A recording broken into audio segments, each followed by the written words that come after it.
Hello student, welcome back to the world of mathematics. Maths की इस दुनिया में आप सभी का हार्दिक स्वागत है। Today we are going to start with domain of functions. Well, I have given you this list in our last video lecture, और मैंने ये भी बोला था कि आपको ये लिस्ट याद रखना है।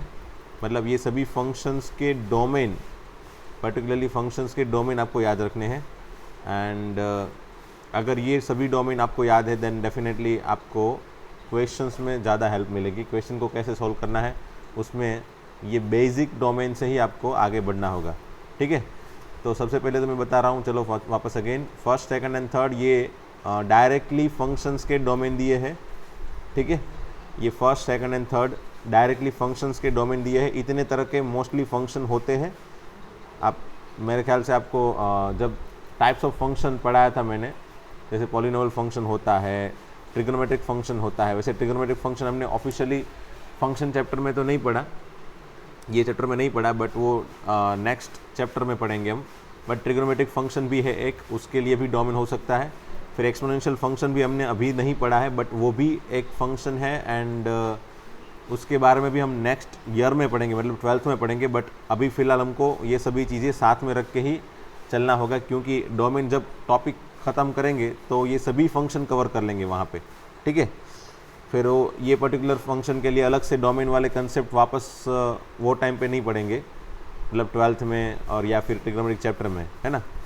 फिर मॉड्यूलस ऑफ एक्स हमने ये पढ़ लिया है। इन्वर्स वाले फंक्शन भी अगेन 12th में आएंगे, बट फिलहाल मैंने क्या बताया कि आपको सभी तरह के फंक्शन के डोमेन में फ़िलहाल बता रहा हूँ, ताकि कोई भी क्वेश्चन किसी भी जगह से मिल जाए, मतलब 11th 12th कोई भी लेवल का क्वेश्चन डोमेन का पूछ ले तो हमको एटलीस्ट ये सभी डोमेन पता है, तो हम क्वेश्चन को आराम से हैंडल कर पाएंगे। ठीक है, से box x, signum function x, ये तो हमने पढ़ लिया।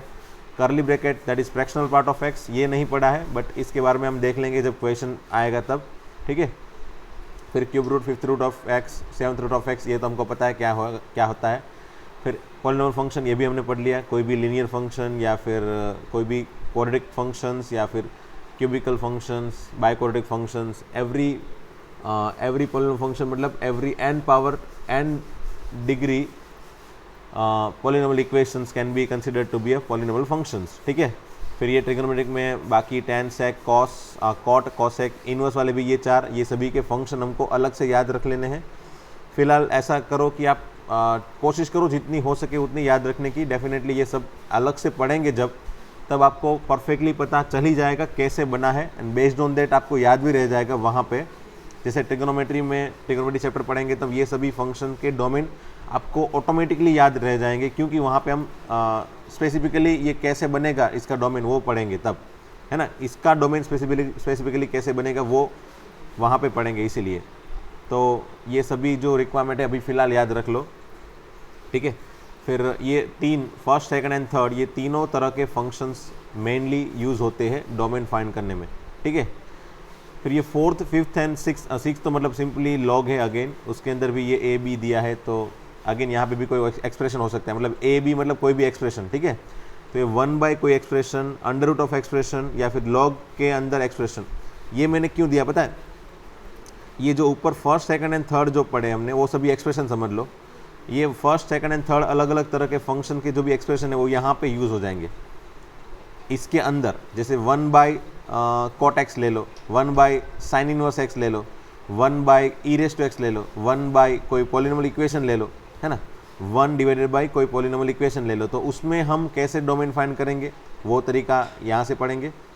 अंडर रूट के अंदर कोई भी एक्सप्रेशन आ जाएगा, जैसे अंडर रूट के अंदर सेक इनवर्स आ गया, अंडर रूट के अंदर सिग्नम एक्स आ गया, अंडर रूट के अंदर साइन एक्स आ गया, अंडर रूट के अंदर पॉलिनोमियल फंक्शन आ गया, है ना। तो ये सभी अंडर रूट के अंदर लॉग खुद आ गया, है ना, फंक्शन के अंदर फंक्शन ऐसा बन जाता है कभी कभी। तो अंडर रूट के अंदर कभी आएगा, फोर्थ रूट के अंदर या सिक्स रूट के अंदर कभी भी कोई एक्सप्रेशन आएगा, तो वो एक्सप्रेशन को पहले 0 से बढ़ा लो, बेस्ड ऑन दैट कैलकुलेट करो, आगे कैलकुलेशन बढ़ाओ, एंड देन एक्स की वैल्यू फाइंड करो, है ना। एंड लॉग के अंदर भी कोई भी फंक्शन, मतलब लाइक लॉग के अंदर tan x आ गया, लॉग के अंदर sin x है, लॉग के अंदर सिग्नम फंक्शन है, ये a की जगह, b की जगह भी कोई x का फंक्शन हो सकता है, x का एक्सप्रेशन हो सकता है। जैसे यहाँ पे log sin x और बेस में है समझ लो tan x, log x² - 4x + 2, base में x - 2, है ना, ऊपर a एंड b दोनों कोई पॉलिनोमियल इक्वेशन होगी, ये क्वाड्रेटिक इक्वेशन होगा और ये यहाँ पे कोई लीनियर इक्वेशन होगा, इक्वेशन नहीं मतलब फंक्शन एक्सप्रेशन, ठीक है। तो इस तरह से अलग अलग तरह के क्वेश्चन पूछे जाते हैं, ठीक है। इसके सिवा अलजेब्रा ऑफ फंक्शन भी है, ये तो हमने ऑलरेडी पढ़ लिया है, एनसीईआरटी की बुक में अलजेब्रा ऑफ फंक्शन था, मतलब एक से ज़्यादा फंक्शन एडिशन में या सब्ट्रैक्शन में या फिर मल्टीप्लिकेशन में या फिर डिवीज़न में हो तो वो सभी के सेपरेट डोमेन फाइंड करो एंड देन टेक इंटरसेक्शन, है ना। एडिशन सब्ट्रैक्शन एंड मल्टीप्लिकेशन में तो कोई दिक्कत नहीं है, बट डिवीज़न में जब भी फंक्शन हो, दो फंक्शन, तो अगेन दोनों फंक्शन के सेपरेट डोमेन फाइंड करो, उसका इंटरसेक्शन ले लो और साथ में डिनोमिनेटर में जो भी टर्म है उसके नॉट इक्वल टू 0 करो, है ना। डिनोमिनेटर में जो टर्म है उसके नॉट इक्वल टू 0 करके जो भी x की वैल्यू आए वो भी अगेन फाइंड करके सब्ट्रैक्ट कर लो। डिनोमिनेटर को 0 करके जो भी x मिले उसको सब्ट्रैक्ट कर लो, ठीक है। वो मैंने वहाँ पे सिखाया था। तो अलजेब्रा ऑफ फंक्शन में मेरे ख्याल से आपको पता है कैसे करना है, ठीक है। जो भी मैंने बताया वो यहाँ पे मैंने एनलिस्ट कर दिया है। f प्लस जी का डोमेन फाइंड करना है तो वही f का एंड g का डोमेन का इंटरसेक्शन ले लो। Similarly f minus G, f into G and f by G के लिए वही चीज़ करनी है, बट उसमें से वो वाले x निकाल दो जिसके लिए g 0 हो जाए, ठीक है। तो ये अलजेब्रा ऑफ फंक्शन हो गए। अलजेब्रा ऑफ फंक्शन में मतलब क्वेश्चन कैसे होते हैं, तो एक से ज़्यादा फंक्शन का एडिशन होगा, मतलब समझ लो एक साइन एक्स है और एक ई रेस टू एक्स है, तो sine x plus e raise to x का डोमेन क्या होगा ऐसा पूछ लेंगे, है ना। हमको पता है साइन एक्स का डोमेन आर है, ई रेस टू एक्स का डोमेन भी आर है, तो sine x plus e raise to x का डोमेन क्या होगा, तो वो भी आर होगा, खत्म, है ना। समझ लो क्वेश्चन ऐसा पूछ ले कि sine x plus sine inverse x का डोमेन क्या होगा, तो साइन एक्स का डोमेन आर है, साइन इनवर्स एक्स का domain x belongs to -1 to 1 है, तो अगेन ये दोनों का इंटरसेक्शन ले लो, एक आर एंड -1 to 1 का इंटरसेक्शन क्या होगा, वही -1 to 1। तो इस तरह से क्वेश्चन पूछे जाएंगे जिसमें दो फंक्शन के एडिशन हो और उसका इंटरसेक्शन फाइंड करके हमको फाइनल आंसर फाइंड करना हो। सब्ट्रैक्शन एंड मल्टीप्लिकेशन डिवीजन में सिमिलरली वही चीज़, बराबर। तो चलो फिर थोड़े क्वेश्चन देखते हैं, उसके बाद एक लास्ट में टॉपिक बचेगा कंपोजिट फंक्शन, वो भी बता दूंगा बाद में, बराबर। चलो एग्जाम्पल के पहले अगेन कंपोजिट फंक्शन दिखाई देता हूँ ताकि एग्जाम्पल सब में एक साथ में मिक्स हो जाए और एक साथ में सभी स्ट्रेटेजी सॉल्व कर पाए हम लोग, है ना। क्योंकि इक्वेशन सब बनेंगे ना, तब मोस्टली इक्वेशन में कंपोजिट फंक्शन भी आएगा। तो कंपोजिट फंक्शन मतलब क्या होता है कि एक फंक्शन के अंदर दूसरा फंक्शन, हमने ऑलरेडी ये चीज़ें पढ़ ली थी, याद हो तो एनसीईआरटी के सिलेबस में, डायरेक्टली नहीं इनडायरेक्टली मैंने एक्स्ट्रा क्वेश्चन में पढ़ा दिया था कि एक फंक्शन के अंदर दूसरा फंक्शन हो तो कैसे सोल्व किया जाए। समझ लो ऐसा कोई हमने क्वेश्चन दे दिया था, F of x equal to X square है and G of x equal to से साइन एक्स है, तो F of G of X क्या होता है, तो F of G of X मतलब F of G of X की वैल्यू क्या है, जी ऑफ एक्स की वैल्यू साइन एक्स है, ठीक है। अब एफ ऑफ साइन एक्स कैसे फाइंड करते हैं, तो एफ ऑफ साइन एक्स मतलब एक्स की जगह साइन एक्स रख दो। F of sine x find करना मतलब क्या करना है, एक्स की जगह साइन एक्स रखो, एक्स की जगह, तो यहाँ पे भी एक्स की जगह साइन एक्स रखो, तो साइन एक्स रख दिया, ऊपर का power as it is sine square x, तो आंसर होगा sine square x. Replace x with sine x, है ना, वही करते हैं हम जनरली जब भी कोई कंपोजिट फंक्शन में अंदर की कोई अलग से वैल्यू हो तो एक्स की जगह पे वो वैल्यू रिप्लेस कर देते हैं पूरे फंक्शन में। That is always composite function, that is always will give composite function, है ना। तो कंपोजिट फंक्शन मतलब एक फंक्शन के अंदर दूसरा फंक्शन, है ना, एक फंक्शन के अंदर दूसरा फंक्शन, जैसे साइन के अंदर x square plus 2x plus 1, ये एक फंक्शन के अंदर दूसरा फंक्शन हो गया ना, इस तरह के क्वेश्चन। ये क्वेश्चन डायरेक्टली नहीं पूछ रहा हूँ मैं, मतलब इस तरह की पॉसिबिलिटी, हाँ ये क्वेश्चन भी हो सकता है, इसका भी डोमेन फाइंड कर सकते हैं वैसे तो। फिर समझ लो साइन इनवर्स के अंदर एक्स स्क्वायर माइनस से 4, ठीक है ना, फिर लॉग के अंदर समझ लो x माइनस 4, ऐसा हो जाएगा। फिर एक फंक्शन के अंदर दूसरा, उसके अंदर तीसरा, ये भी एक कंपोजिट फंक्शन हो गया, है ना।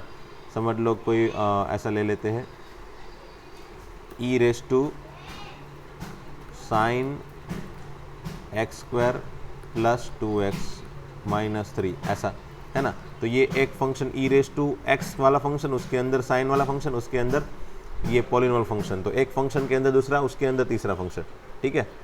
तो इस तरह के क्वेश्चन में हम कैसे डोमेन फाइंड करेंगे वो भी दिखा देता हूँ मैं पहले। सबसे पहले हम बाहर से स्टार्ट करेंगे, ये वाले फंक्शन का डोमेन क्या होगा, तो ये वाले फंक्शन का डोमेन आर है, ठीक है। तो ये वाले फंक्शन का डोमेन आर है मतलब इसकी वैल्यू ये जो है ना ये इसकी वैल्यू आर होगी, बस ये वाली चीज़ याद रखनी है। तो मतलब एक्स साइन एक्स हो तो साइन एक्स का डोमेन आर है, मतलब एक्स आर होगा ना, एक्स बिलोंग्स टू आर होगा, मतलब इसकी वैल्यू आर होती है। तो अल्टीमेटली जब साइन एक्स की जगह sine of x square plus 2x plus 1 हो जाए तो वहाँ पे यहाँ पे जैसे x बिलोंग्स टू आर है ना, x बिलोंग्स टू आर, तो यहाँ पे this one belongs to R, बस ऐसा समझना है ना, ऐसे समझना है हमको, ठीक है। और एक आध एग्जाम्पल इसमें देखते चलो। समझ लो sine inverse of x square minus 4, तो हमको पता है साइन इनवर्स एक्स का डोमेन क्या है भाई, तो साइन इनवर्स एक्स का डोमेन है -1 to 1, मतलब एक्स की वैल्यू -1 to 1 है ना, डोमेन मतलब एक्स की वैल्यू।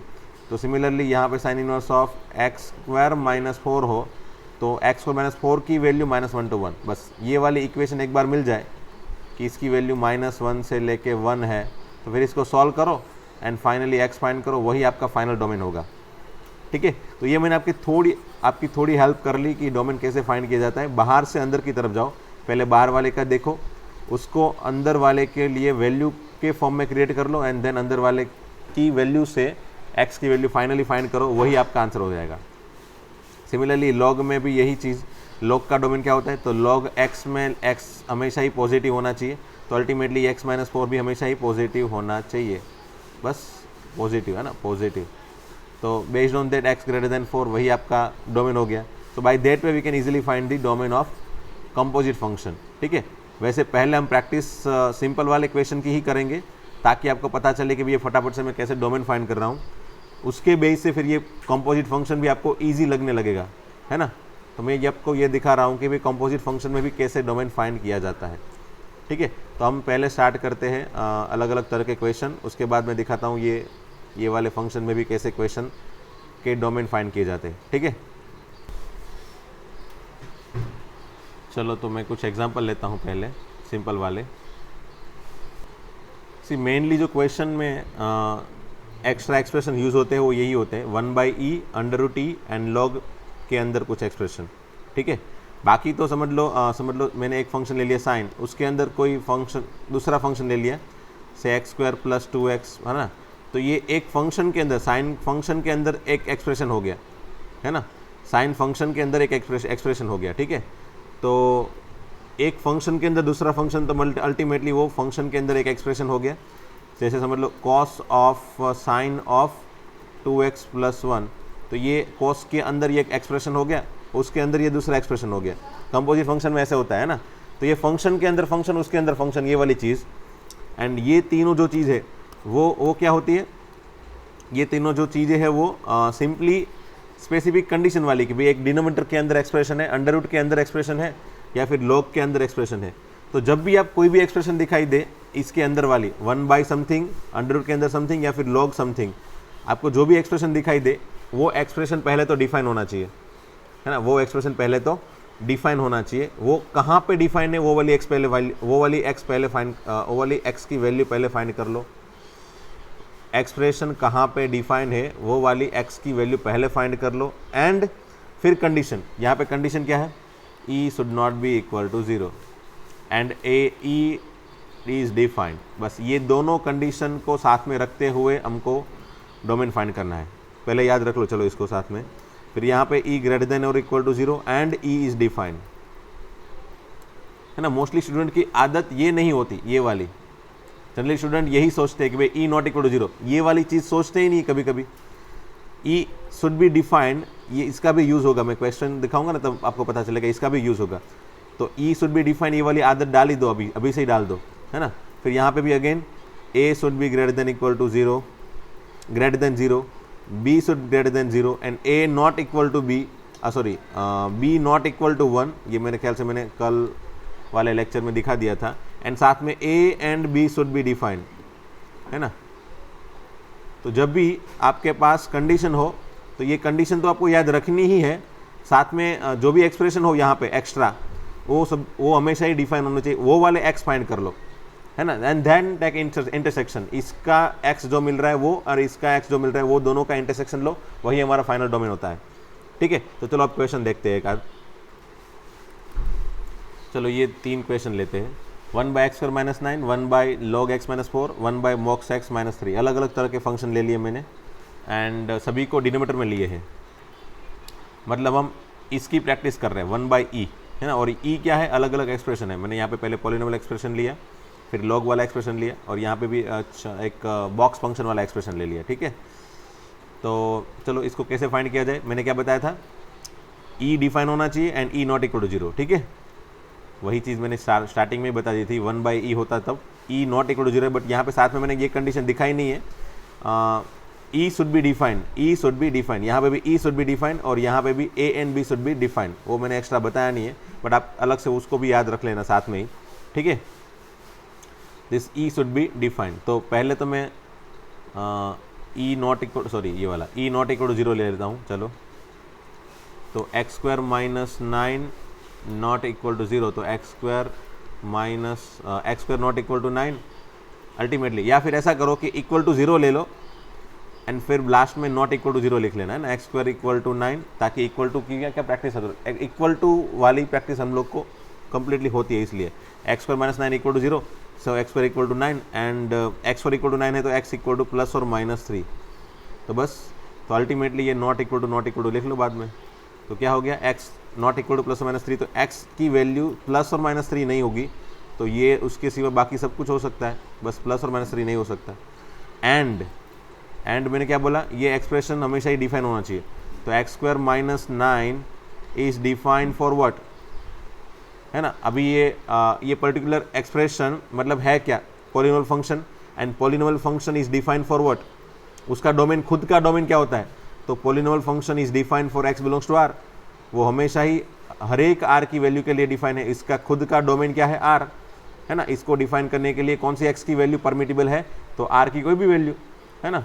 तो polynomial function can be defined for any R. So यहाँ पे एक्स बिलोंग्स टू क्या मिला मुझे, आर। तो फाइनली ये दोनों का इंटरसेक्शन लेना है। फिलहाल एक एक्स बिलोंग्स टू आर आ गया, तो इंटरसेक्शन में यही आंसर आएगा, है ना।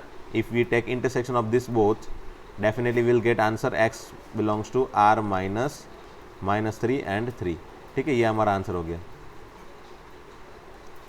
है ना। R and R minus R 3 and minus 3 का अगर इंटरसेक्शन लेते तो यही आंसर आएगा, ठीक है। ओके चलो अब दूसरा क्वेश्चन। सबसे पहले तो मैंने क्या बताया, अगेन डिनोमिनेटर में है, तो डिनोमिनेटर नॉट इक्वल टू 0, तो denominator x minus log x minus 4 not equal to 0। तो मैंने क्या बताया, पहले इक्वल टू 0 लेके क्वेश्चन को सॉल्व कर लो, फिर नॉट इक्वल टू लिखते रहना, है ना। एंड दूसरा क्या होगा, दो कंडीशन होगी ना, एक तो वो खुद नॉट इक्वल टू 0 वाला कंडीशन, एंड दूसरी वो खुद डिफाइन होना चाहिए, है ना, is defined, should be defined. चलो तो पहले तो इसको इक्वल टू 0 लिख के मैं इसको अगर कैलकुलेट करूँ तो अगर याद हो तो log x equal to y होता है, तो हम कैसे लिखते हैं, यहाँ पे कुछ नहीं है तो e कैसे लिखते हैं, x इक्वल टू लॉग निकालने के लिए x इक्वल टू क्या होता है, e रेस टू वाई, है ना। तो यहाँ पे भी log निकालना है तो x माइनस 4 इक्वल टू, यहाँ पे कुछ नहीं है तो e, x minus 4 equal to e raise to 0, है ना, e रेस टू 0। आपको याद है ना, ये मेरे ख्याल से हमने बेसिक लेक्चर में पढ़ा था। इसके इक्वल टू क्या होता है, ये e यहाँ पे जाएगा और 0 ऊपर चला जाएगा, so e raise to 0 equal to 1। So ultimately x minus 4 equal to 1 है तो x इक्वल टू 5। अब नॉट इक्वल टू लिख लो बस, और कुछ नहीं करना है, x शुड नॉट बी 5। तो अगर x 5 नहीं है तो क्या होना चाहिए, बस 5 के सिवा सब कुछ चलेगा, बस 5 नहीं चलेगा, है ना। एंड देन दूसरा क्या लेना है, ये एक्सप्रेशन खुद डिफाइन होना चाहिए। तो ये एक्सप्रेशन कहाँ पे डिफाइन होता है, तो याद करो log कहाँ पे डिफाइन होता है, log कहाँ पे डिफाइन होता है, तो log को डिफाइन करने के लिए log के अंदर जो भी है वो हमेशा ही पॉजिटिव रहना चाहिए और बेस भी पॉजिटिव रहना चाहिए, ठीक है। तो log के अंदर ये जो है a वो पॉजिटिव कर देते हैं, चलो उसको भी। तो इसको डिफाइन करने के लिए x minus 4 should be positive, ठीक है। एंड बेस भी पॉजिटिव होना चाहिए, और बेस पॉजिटिव तो है ही, बेस में कुछ नहीं है तो e है, एंड वो तो पॉजिटिव है, सो उसको अलग से लिखने की जरूरत है नहीं।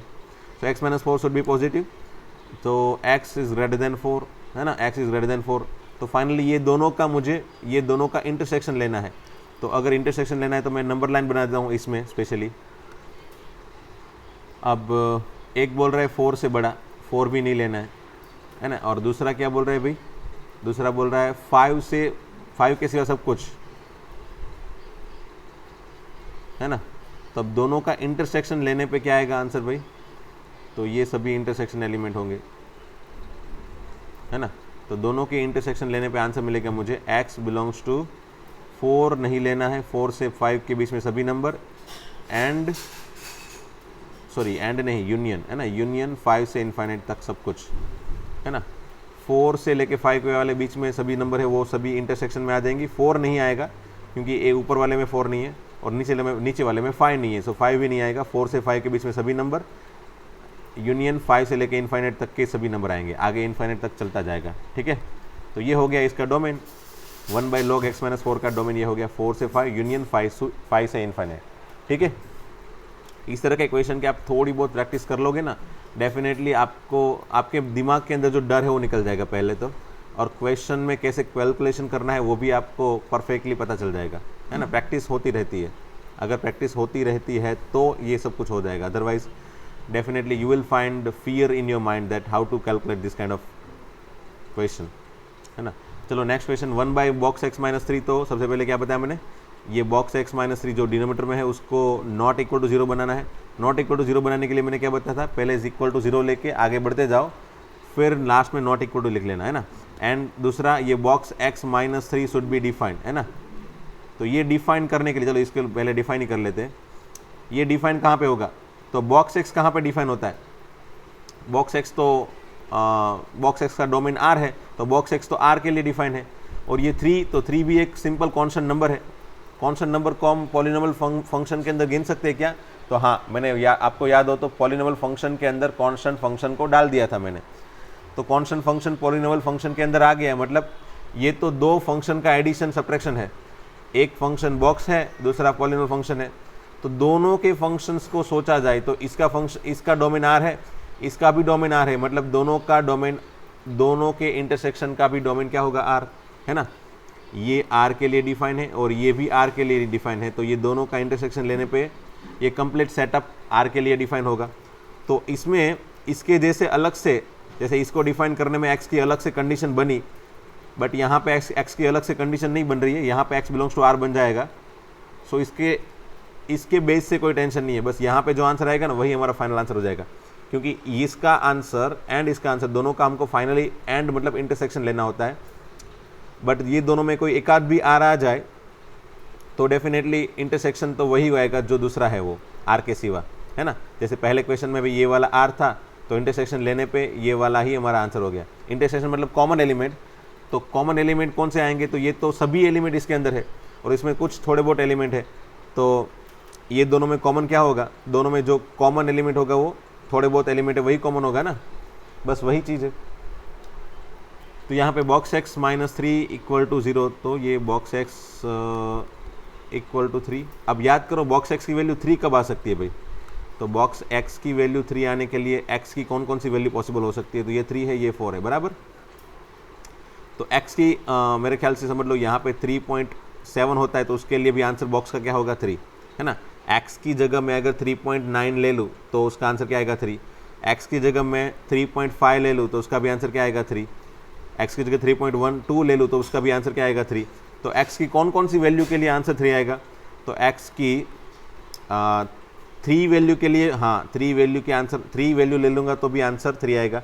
अगर यहाँ पे x की जगह 3 रखूँगा तो भी बॉक्स x 3, 3.1 रखूँगा तो भी 3, 3.2 के लिए भी 3, 3.9 के लिए भी 3, 3.999 के लिए भी 3, 4 के लिए नहीं, तो 4 में ओपन इंटरवल। तो x बिलोंग्स टू 3 to 4।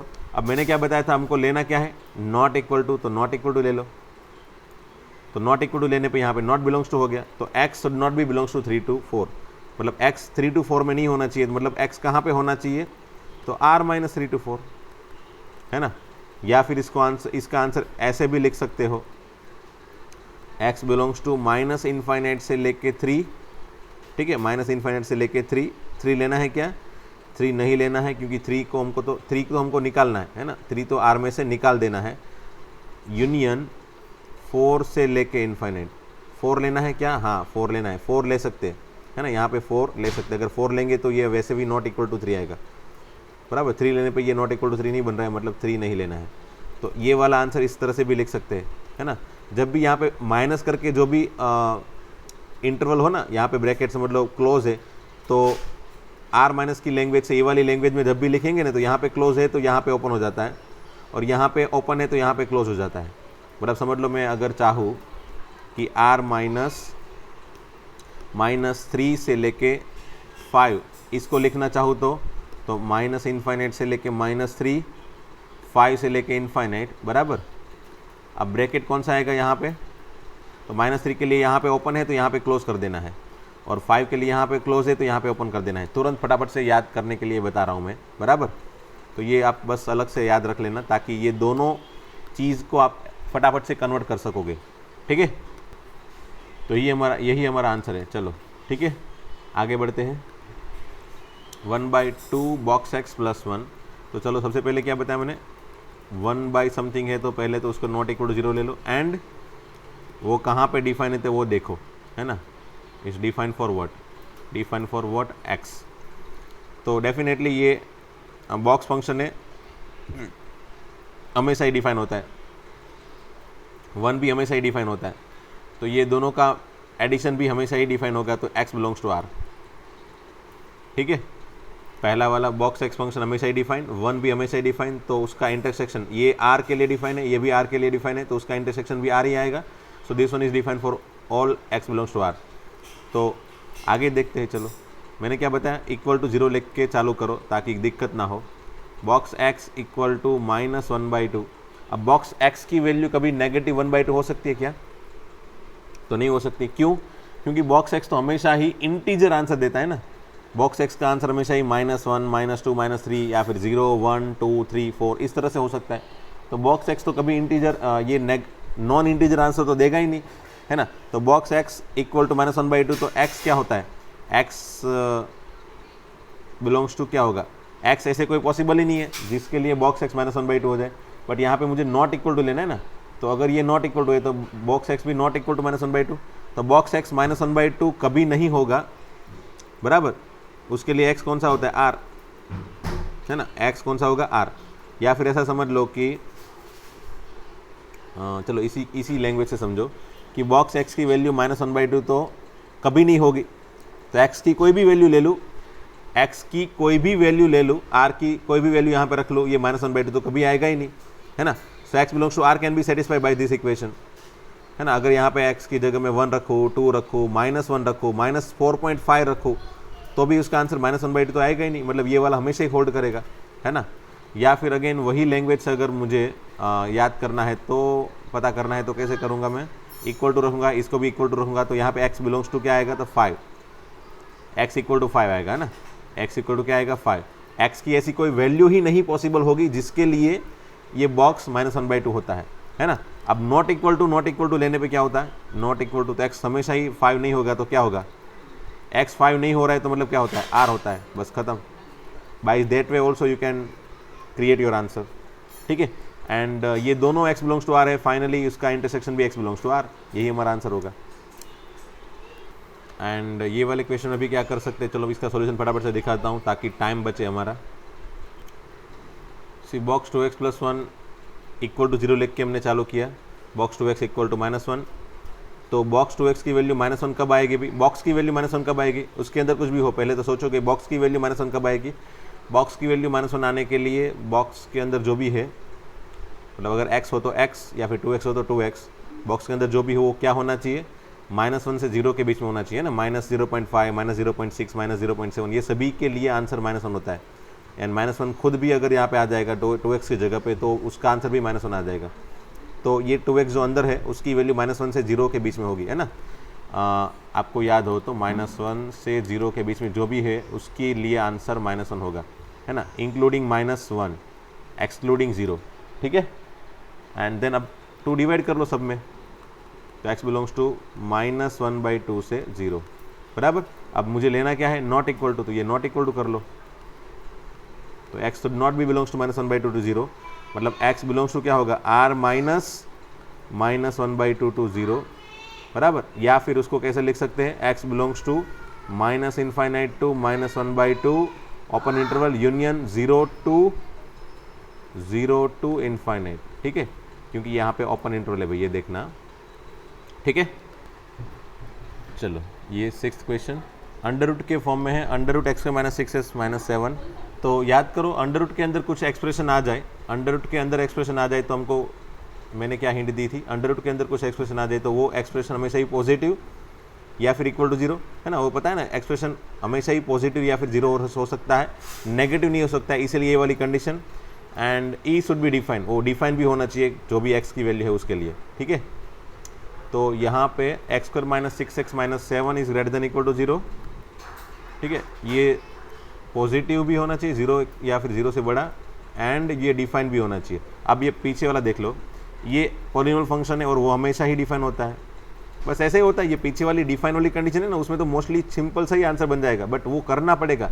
कभी कभी क्या होता है कि इसके बेस से भी कुछ ना कुछ एक्स निकलेगा, और वो एक्स और ये एक्स को बाद में इंटरसेक्ट करके हमको आंसर लाना है। बट मोस्ट प्रोबेबली क्या होता है कि ये दोनों, ये पीछे वाला जो है, मतलब ये हमेशा ही डिफाइन वाली कंडीशन ही मोस्टली बन जाएगी, तो दिक्कत नहीं होती है। बट कभी कभी ऐसा होता है, जैसे एक लॉग वाले इक्वेशन में हुआ था, है ना, तो मुझे अलग से ये स्पेसिफिकली इसके एक्स बना के फिर फाइनली इंटरसेक्शन फाइंड करना पड़ा। वरना क्या होता है, अगर इसको अलग से नहीं डिफाइन किया और एक्स की अलग से इसकी वैल्यू फाइंड नहीं की, तो हम आंसर क्या लिख के आ जाते कि r-5 यही हो जाता डोमेन। इसीलिए मुझे सेपरेटली इसको भी डिफाइन है कहाँ पे वो चेक करना पड़ता है, ठीक है। तो अगेन इसके लिए चलो x minus 6x minus 7 greater than equal to zero. अब याद करो वेविको मेथड, जब भी ग्रेटर देन या फिर लेस देन के फॉर्म में इक्वेशन आ जाए तो उसको सॉल्व करने के लिए वहाँ से x की वैल्यू फाइंड करने, सॉल्व करना मतलब x की वैल्यू फाइंड करना, वहाँ से x की वैल्यू फाइंड करने के लिए मुझे वेविको मेथड यूज़ करनी पड़ती है। सबसे पहले तो इसको फैक्टराइज कर लेता हूँ, चलो। तो कौन सा फैक्टर आएगा भाई, x माइनस 7 माइनस प्लस 1, चलो, है ना, 7 and 1 का multiplication -7 and subtraction is -6, okay.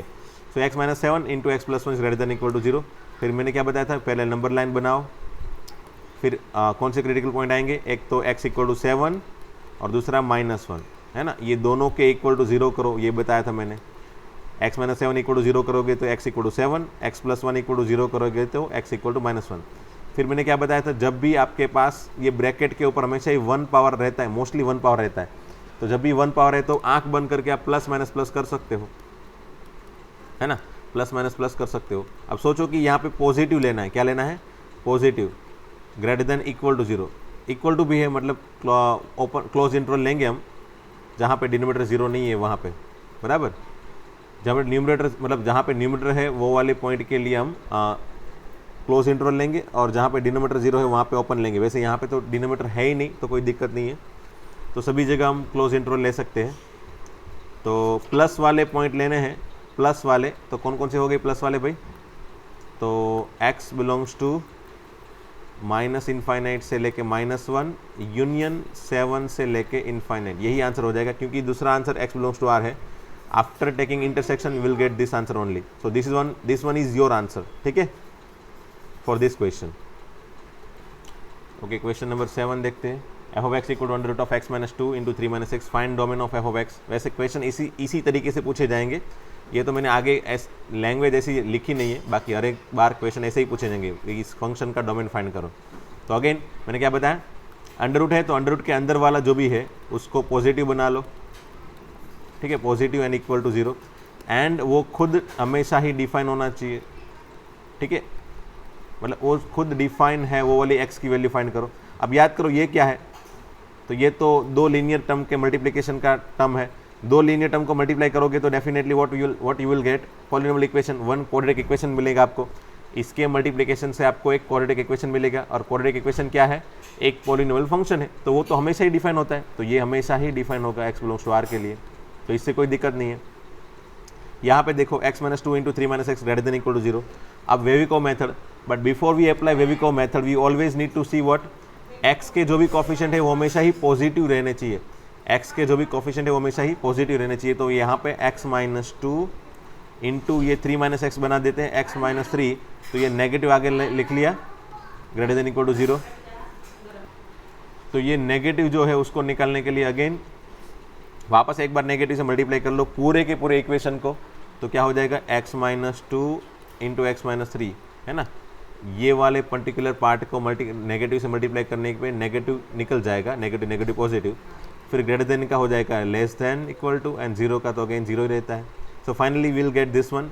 Again अब आप ले सकते हो वही number line and critical point आ गया 2 and 3, है ना, इसके इक्वल टू 0 एंड इसके इक्वल टू 0 लेने पे, ठीक है। तो x equal to 0 and x equal to 3, so what we get finally plus minus plus, after applying this plus minus plus negative वाले लेने हैं। तो नेगेटिव वाले लेने हैं मतलब लेस देन 0 है ना, यहाँ पे लेस देन इक्वल टू 0, तो नेगेटिव वाले लेने हैं। इक्वल टू है इसलिए मुझे 2 भी लेना है एंड 3 भी लेना है। So x belongs to 2 to 3 और इस तरफ x बिलोंग्स टू r, तो फाइनली दोनों का इंटरसेक्शन वही होगा, x belongs to 2 to 3, hence answer is this one only. यही हमारा डोमेन हो जाएगा, ठीक है। चलो next question. Again f of x equal to under root of log x square minus 25। ये एक्चुअल में फंक्शन के अंदर, लॉग के अंदर दूसरा फंक्शन, ये फंक्शन के अंदर दूसरा फंक्शन, मतलब कंपोजिट फंक्शन की कैटेगरी में डाल सकते हैं। सबसे पहले तो यही चीज़ अगेन अंडर रूट के अंदर है, तो अंडर रूट के अंदर है तो अंडर रूट के अंदर जो भी है उसको ग्रेटर देन इक्वल टू 0 ले लो, ठीक है। एंड वो खुद हमेशा ही डिफाइन होना चाहिए, बराबर, ठीक है। चलो अब वो खुद डिफाइन कहाँ पे होता है उसके लिए पहले कैलकुलेट कर लेते हैं। ये खुद कहाँ पे डिफाइन होगा भाई, लॉग कहाँ पे डिफाइन होता है, तो लॉग हमेशा ही लॉग के अंदर जो भी है, लॉग के अंदर जो भी है वो हमेशा ही पॉजिटिव रहना चाहिए। ये हमने ऑलरेडी डिस्कस कर लिया है ना। तो पॉजिटिव है ना, इक्वल टू 0 भी नहीं, पॉजिटिव। तो x square minus 25 is greater than 0, hence x square is greater than 25, ठीक है। एंड यहाँ पे x log x माइनस 25, यहाँ से फिर आगे x की वैल्यू फाइंड करना चाहो तो कर सकते हो। x बिलोंग्स टू ये ग्रेटर देन x को ग्रेटर देन 25 में answer x belongs to minus infinite से -5 यूनियन 5 से इनफाइनाइट। ये मैंने मेरे ख्याल से आगे कोई एक आध चैप्टर में सेट थियरी में मेरे ख्याल से दिखा दिया था, है ना। X square greater than a square and x square less than a square के लिए आंसर कैसे बनाना है वो मैंने दिखा दिया था। फटाफट से एक बार वापस रिवाइज करवा लेता हूँ, चलो, ठीक है। X square greater than a square है तो x belongs to minus infinite से माइनस ए स्क्वायर का पहले ए बनाओ, जैसे 25 का 5 बना लिया, फिर एक बार नेगेटिव रखो एक बार पॉजिटिव रखो, है ना। Minus A and A, minus A से छोटा ए से बड़ा, -5 से छोटा ए से बड़ा, जब ग्रेटर देन हो तब, लेस देन हो तो -5 से 5 के बीच में, माइनस ए से ए के बीच में। बस ये वाली चीज़ मैंने वहाँ पे डिटेल में समझाई थी। अब फिलहाल मैं याद रखवाने के लिए, याद करवाने के लिए वापस मैंने एक बार दिखा दिया, ठीक है। जब भी इस तरह की चीज़ें आए तो आप फटाफट से एक्स की वैल्यू फाइंड कर लो, ओके। अगेन यहाँ पे इस तरफ एक्स स्क्वायर माइनस 25, इस तरफ log x square minus 25 greater than equal to 0 है, तो वापस वही, यहाँ पे बेस में कुछ नहीं है तो ई है, तो एक्स स्क्वायर माइनस लॉग निकालने के लिए एक्स माइनस 25 क्या लिखेंगे, x minus 25 is greater than और इक्वल टू ई को इस तरफ लेके जाएंगे और 0 को पावर में, तो E raise to 0, E raise to 0 मतलब होता क्या है 1, है ना। ये क्या होता है 1। सो अल्टीमेटली हुआ क्या, x square minus 25 is greater than equal to 1, x square is greater than equal to 26। तो इससे एक्स की वैल्यू क्या मिलेगी भी मुझे, x belongs to minus infinite to -√26 और ओपन इंटरवल लेना है या क्लोज, तो क्लोज लेना है, यूनियन +√26 से इनफाइनाइट, ठीक है।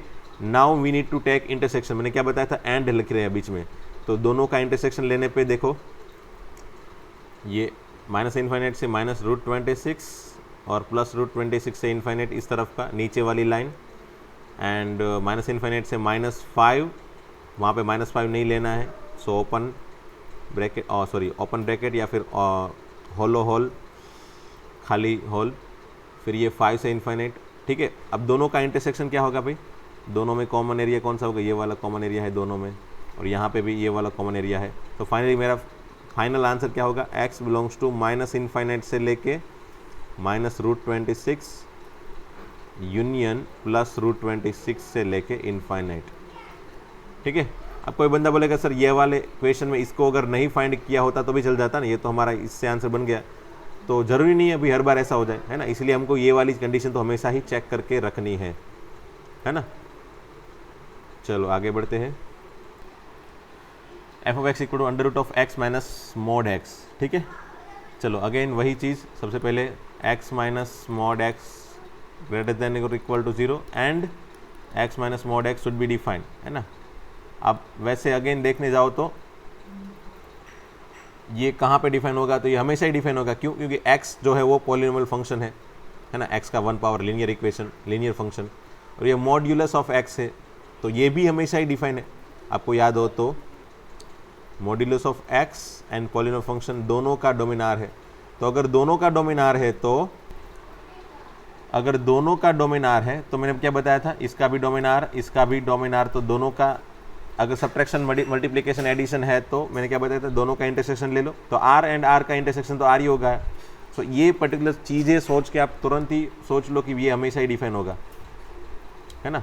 ये बेसिक से टर्म के लिए सोचोगे ना तो ये बड़े बड़े टर्म के लिए भी वही तरीके सोच पाओगे, इसलिए बेसिक्स में भी वही चीज़ें सोचो कि ये कैसे आर बना रहा है भाई इसका डोमेन खुद, ठीक है। अब तो इसके बेस से तो answer x belongs to R आ रहा है, बट इसके बेस से क्या आंसर आ रहा है वही हमारा आंसर हो जाएगा, क्योंकि यहाँ पे एक्स बिलोंग्स टू आर है। तो इसके बेस से क्या आंसर आ रहा है वो देखते हैं। X minus mod x greater than equal to 0, तो चलो मॉड एक्स को उस तरफ लेके जाओ। अब जब भी मॉड्यूलस आता है तो मोस्टली हम एक पर्टिकुलर अप्रोच, एक जनरलाइज मेथड अप्रोच करते हैं, बट ये पर्टिकुलर क्वेश्चन में तो एक दो मेथड से ज़्यादा, मतलब 2-3 मेथड से क्वेश्चन का आंसर आ जाएगा। पहले शॉर्टकट वाली मेथड दिखा देता हूँ आपको, जिससे आप डायरेक्ट सोच सकते हो, कभी कभी ही सोच पाओगे वो वाली मेथड से। एंड लास्ट में मैं जनरलाइज मेथड दिखाऊंगा मॉड्यूलस के लिए, जब भी मॉड्यूलस इक्वेशन के अंदर आ जाए तब, है ना, ग्रेटर देन लेस देन हो एंड मॉड्यूलस हो साथ में, तब कैसे सोचना है वो बताता हूँ बाद में, जनरलाइज मेथड बताता हूँ। एंड ये वाली चीज़ आप जनरलाइज मेथड आप अगेन 11th में भी पढ़ोगे, एक सेपरेट चैप्टर भी है उसका, ठीक है। पहले तो शॉर्टकट तरीके से कैसे सोचा जाए ये वाली चीज़ में सिंपल सा है, इसलिए मेथड 1 क्या सोचे, तो x की अलग अलग वैल्यू सोचो। x की वैल्यू समझ लो 1 रखूँ तो 1 और यहाँ पे भी 1, तो आंसर क्या होगा 1 ग्रेटर देन इक्वल टू 1 होगा क्या, यस, इक्वल तो है ना, इसलिए 1 इक्वल टू 1 पॉसिबल है, इसलिए चलेगा। ग्रेटर देन और इक्वल है ना, तो या तो ग्रेटर देन होना चाहिए या फिर इक्वल होना चाहिए, तो 1 ग्रेटर देन और इक्वल टू 1 चलेगा। फिर 2 रखोगे तो 2 ग्रेटर देन और इक्वल टू 2 चलेगा। 3 रखोगे तो भी चलेगा, मतलब पॉजिटिव हर एक वैल्यू के लिए चलेगा, है ना। फिर 0 के लिए रखोगे तो 0 ग्रेटर देन और इक्वल टू 0 चलेगा। फिर -1 रखोगे तो -1 ग्रेटर देन और इक्वल टू -1 का मोड क्या होगा 1, तो इज इट पॉसिबल, -1 1 से बड़ा है क्या, नहीं है, तो ये नहीं चलेगा। -2 भी, तो -2 भी नहीं चलेगा, मतलब नेगेटिव वाले नहीं चल रहे, 0 चल रहा है ना, एंड पॉजिटिव वाले भी चल रहे हैं, मतलब क्या हुआ कि भाई सभी पॉजिटिव नंबर, 0 से बड़े सभी पॉजिटिव नंबर एंड 0 ये सभी चल रहा है, तो फिर आंसर क्या हो गया, x बिलोंग्स टू 0 से इनफाइनाइट, खत्म। ये होगी फर्स्ट मेथड, जिसमें आप बस वैल्यू रखते जाओ, सोचते जाओ, बट इसमें कभी कभी कॉन्फिडेंस नहीं आता है ना, कभी कभी स्टूडेंट को कॉन्फिडेंस नहीं आ रहा है, नहीं आएगा कि भाई कैसे और कौन सी वैल्यू इसके अंदर सोचे, है ना। उसको प्रैक्टिस से कॉन्फिडेंस जनरेट हो सकता है, मतलब अगर आपकी प्रैक्टिस ज़्यादा है तो आप जनरलाइज रिजल्ट सोच सकते हो कि भाई 1 है, 2 है, 3 है, वो सब के लिए अगर ये होल्ड कर रहा है तो फिर आगे सभी पॉजिटिव वैल्यू के लिए होल्ड कर लेगा। तो आफ्टर प्रैक्टिस आपको जनरलाइज रिजल्ट आपके माइंड में आ सकता है आफ्टर प्रैक्टिस, है ना। कुछ वैल्यू सोच के जनरलाइज रिजल्ट बनाने हैं तो आफ्टर प्रैक्टिस आपको वो सभी माइंड के अंदर आ सकता है। तो तब तक ये मेथड मत सोचो जब तक आपकी प्रैक्टिस कंप्लीटली हो ना जाए, वैल्यू रखने वाली प्रैक्टिस, है ना। और वैल्यू रखने वाली प्रैक्टिस आप सिंपल वाले क्वेश्चन में ही डाल सकते हो, अगर कुछ भी टफनेस हो गई या भी कोई भी कॉम्प्लेक्स क्वेश्चन आ गए तो आप वैल्यू रख के कभी भी जनरलाइज रिजल्ट नहीं बना सकते, है ना। तो ये तो सिंपल था, इसलिए मैंने सोच लिया कि वैल्यू रख के जनरलाइज कर लो। चलो फिर सेकंड मेथड, ग्राफ से सोच सकते हो इसके अंदर, क्योंकि इसमें दोनों के ग्राफ इजी है। तो चलो मैं अगर ग्राफ बनाता हूँ तो क्या होता है, सी ये एक्स एंड वाई एक्सिस में पहले तो एक्स का ग्राफ, तो एक्स का ग्राफ आपको मेरे ख्याल से पता होगा, 45 डिग्री पे ओरिजिन से पास होने वाली लाइन। एंड मोड एक्स का ग्राफ भी आपको पता होगा, ऐसे वी शेप में मोड एक्स का ग्राफ है, ठीक है, ये इसी के ऊपर जाएगा। मोड एक्स में भी वही 45 डिग्री पे लाइन जा रही है, तो उसके ऊपर से ही जाएगा, बराबर, साइड में नहीं, ऊपर से ही जाएगा। अब सोचो कि ये मोड एक्स है, बराबर, तो एक्स की वैल्यू एंड मोड एक्स की वैल्यू इक्वल कहाँ पे है, तो यहाँ पे, बराबर। फिर एक्स की वैल्यू बड़ी कहाँ पे है, तो एक्स की वैल्यू कहीं पे बड़ी नहीं है। देखो ये वाले एरिया में, नेगेटिव वाले एरिया में तो एक्स हमेशा ही छोटा है बॉक्स मोड एक्स से, तो नेगेटिव वाला एरिया तो आएगा ही नहीं। पॉजिटिव वाले एरिया में 0 एंड उसके आगे सभी पॉइंट के लिए इक्वल पॉसिबल है, इसीलिए based on that I can say that x belongs to 0 से लेके इनफाइनाइट, ये वाली कंडीशन को होल्ड कर रहा है, खत्म, है ना। अब लास्ट में मेथड 3 जो जनरलाइज मेथड है, फिलहाल एक काम करो, फिलहाल ये मेथड मैं नहीं सिखा रहा हूँ, अगर बहुत ज़्यादा ज़रूरत पड़ेगी तो ही सिखाऊंगा, क्योंकि ये बहुत डिटेल्ड में है और ये क्वेश्चन में इतनी डिटेल में मेथड सिखाऊंगा तो कम से कम 10 मिनट तो ये मेथड सीखने में लग जाएगी। तो वैसे भी ये ज़रूरत अगर पड़ेगी तो मैं डेफिनेटली सिखाऊंगा आगे कोई क्वेश्चन में, वरना ये मेथड हम सेपरेट चैप्टर है 11th के अंदर एनसीईआरटी की बुक में, तो उसमें मैं सिखाने वाला ही हूँ। उसमें बड़े बड़े मॉड्यूलस वाले और ग्रेटर देन लेस देन वाले क्वेश्चन है, वहाँ पे मैं जनरलाइज मेथड दिखा दूंगा कि कैसे हमको कैलकुलेट करना है जब भी मॉड्यूलस ग्रेटर देन ये सभी इक्वेशन के अंदर आ जाए एंड एक्स की वैल्यू फाइंड करनी हो तब। ठीक है, तो फिलहाल इसको रख देते हैं। चलो, बाकी जितना हो सकते उतने सिंपल एंड शॉर्ट तरीके से आंसर बनाने की कोशिश करेंगे ये चैप्टर में, अगर हो सकता है तो। कुछ भी नहीं पॉसिबल है then finally will go with the method 3, है ना। चलो, तो चलो आज के लिए इतना ही रखते हैं।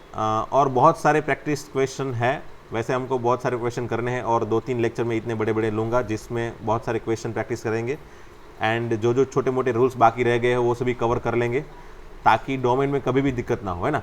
बेसिक रूल्स क्या है मैंने बता दिया, वही शुरू में जो समझाया था 5-10 मिनट तक कि भाई बेसिक रूल्स क्या सोचने हैं, अलजेब्रा कैसे सोचना है, कंपोजिट कैसे सोचना है, वो बेसिकली सिखा दिया। आप प्रैक्टिस करते जाओगे उससे आपको ये बेसिक रूल्स की भी प्रैक्टिस होती जाएगी एंड बेस्ड ऑन दैट आपका कॉन्फिडेंस लेवल बूस्ट होता जाएगा कि भाई कैसे सॉल्व करने हैं। तो आप करो क्या कि भाई ये सभी क्वेश्चन जो प्रैक्टिस करवा रहा हूँ वो सभी क्वेश्चन में आप बस डिटेल में घुसते जाओ कि कैसे सॉल्व करना है ना। जो अभी बाकी है क्वेश्चन उसमें भी मैं डिटेल में जाऊंगा, तब धीरे धीरे आपको कोई भी लेवल के क्वेश्चन आपको पता चल जाएंगे ना। अभी तो अलजेब्रा हमने यूज़ ही नहीं किया है, ऐसा समझ लो, है ना। अलजेब्रा वाले क्वेश्चन ये फिर ये वाले सभी फंक्शन को भी मैंने इतने ज़्यादा यूज़ किए ही नहीं है, ये सभी को मैं ज़्यादा यूज़ करूँगा तो ज़्यादा बेटर कॉन्फिडेंस डेवलप होगा। ठीक है, तो चलो मिलते हैं दोस्तों नेक्स्ट लेक्चर में। ठीक है, थैंक यू वेरी मच।